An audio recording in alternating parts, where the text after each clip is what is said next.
Assalamualaikum warahmatullahi wabarakatuh. Salam sehat, bahagia, dan sukses selalu. Selamat bertemu dengan saya, Siti Malihatun Badriah. Pada kesempatan yang sangat luar biasa ini, saya akan sharing dalam acara tantangan dan solusi jaminan dan kontrak. Pembahasan ini merupakan sharing saya berkenaan dengan berbagai pertanyaan dari rekan-rekan dan adik-adik semua berkaitan dengan jaminan dan kontrak.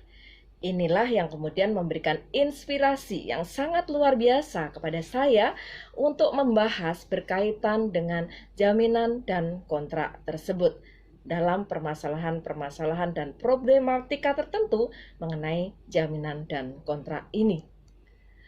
Untuk itu saya memberikan apresiasi setinggi-tingginya, sebesar-besarnya kepada para pihak atas atensi dan tanggapan serta pertanyaan-pertanyaan kepada saya. Kali ini saya akan membahas berkaitan dengan pertanyaan, apakah perbedaan antara undue influence dengan penyalahgunaan benda gadai atau barang gadai? Penyalahgunaan benda gadai atau barang gadai ini yang saya maksudkan yaitu penyalahgunaan benda jaminan. Nah, di sini sangat berbeda dengan undue influence. Kalau undue influence dalam hal ini adalah adanya penyalahgunaan keadaan yang mengakibatkan salah satu syarat sahnya perjanjian sebagaimana disebutkan di dalam pasal 1320 Kitab Undang-Undang Hukum Perdata tidak terpenuhi. Nah, syarat sahnya perjanjian pasal 1320 Kitab Undang-Undang Hukum Perdata itu meliputi apa saja? Yang pertama adalah kesepakatan atau persesuaian kehendak antara para pihak. Kemudian yang kedua, kecakapan dari orang yang membuat perjanjian. Kemudian yang ketiga, suatu hal tertentu atau objeknya harus jelas, harus tertentu. Kemudian kausa yang halal. Nah, dalam hal ini apabila salah satu syarat perjanjian tersebut dalam pasal 1320 tidak terpenuhi, maka di sini perjanjian itu bisa tidak sah. Nah, kalau syarat yang pertama dan kedua, yaitu syarat mengenai yang pertama kesepakatan, yang kedua kecakapan, ini tidak terpenuhi, maka perjanjian dapat dibatalkan. Nah, syarat yang pertama dan yang kedua ini merupakan syarat subjektif, biasa disebut sebagai syarat subjektif karena berkaitan dengan subjek hukumnya. Nah, subjek hukum dalam perjanjian itu bisa perorangan, bisa juga badan hukum. Nah, kalau syarat 1 dan 2 tadi, seperti saya kemukakan, kalau tidak terpenuhi, maka perjanjian dapat dibatalkan. Artinya bahwa sepanjang tidak ada yang membatalkan, tidak ada yang mengajukan pembatalan, maka di sini dianggap bahwa perjanjian itu sah. Nah, ini berbeda dengan kalau yang tidak terpenuhi adalah syarat ketiga dan keempat.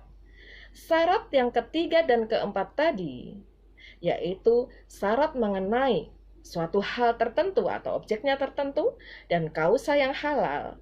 Ini biasa disebut dengan syarat objektif. Syarat yang berkaitan dengan objek perjanjian. Nah, objek perjanjian ini bisa benda, bisa juga prestasi. Nah, dalam hal ini, kalau tidak terpenuhi syarat objektif, maka perjanjian batal demi hukum. Artinya bahwa perjanjian itu dianggap tidak pernah ada, tidak pernah terjadi. Jadi beda dengan tadi, kalau dapat dibatalkan, perjanjian itu sepanjang tidak ada yang membatalkan, tidak ada yang mengajukan pembatalan, maka perjanjian tersebut dianggap sah.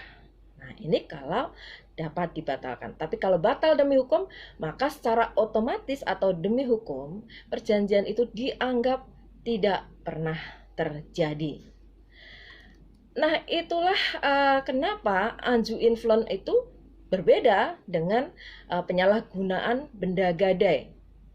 Jadi kalau undue influence ini merupakan salah satu syarat sahnya perjanjian itu tidak terpenuhi, maka di sini ada cacat, ada penyalahgunaan terhadap kesepakatan. Jadi syarat sahnya perjanjian yang pertama itu ada cacat di sini, maka perjanjian dapat dibatalkan. Sedangkan dalam jaminan yang saya maksudkan adanya penyalahgunaan benda gadai, ini perjanjian gadai sudah terjadi. Jadi sudah memenuhi syarat sahnya perjanjian. Karena untuk terjadinya gadai terhadap benda bergerak bertubuh, pertama harus ada perjanjian gadai.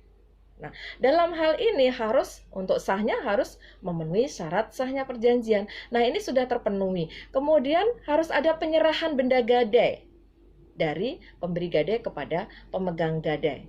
Nah, ini dianggap bahwa perjanjian gadai sudah sah. Jadi gadainya sah karena sudah ada perjanjian gadai terpenuhi, kemudian ada penyerahan benda gadai. Jadi sudah terjadi gadai. Kemudian dalam perjalanannya setelah terjadi gadai, hak dan kewajiban para pihak timbul, dan dalam hal ini barang gadai ada dalam kekuasaan si pemegang gadai. Ternyata dalam kekuasaan pemegang gadai kemudian disalahgunakan. Sebagai contoh, gadai terhadap sepeda motor. Dalam gadai, hak yang timbul pada pemegang gadai adalah hak kebendaan yang bersifat memberikan jaminan. Artinya bahwa benda gadai itu dipindahkan dari pemberi gadai kepada pemegang gadai itu bukan untuk dinikmati, tetapi untuk jaminan bagi pelaksanaan prestasi debitur kepada kreditur. Nah, ini fungsinya apa?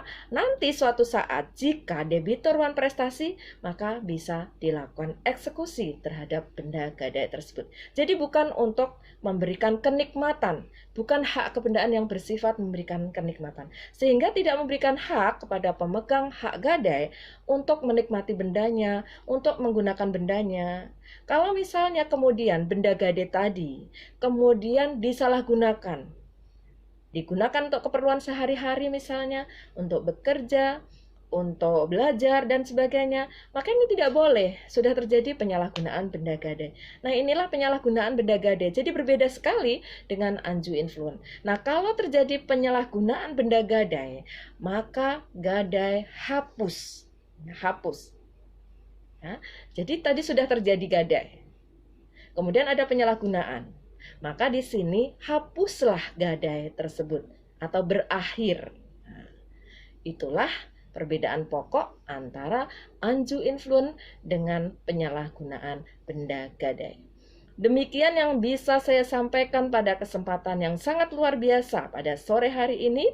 Terima kasih atas perhatian saudara, adik-adik semua, dan mohon maaf apabila ada kekurangan. Jangan lupa subscribe, like, comment, and share. Terima kasih. Wassalamualaikum warahmatullahi wabarakatuh.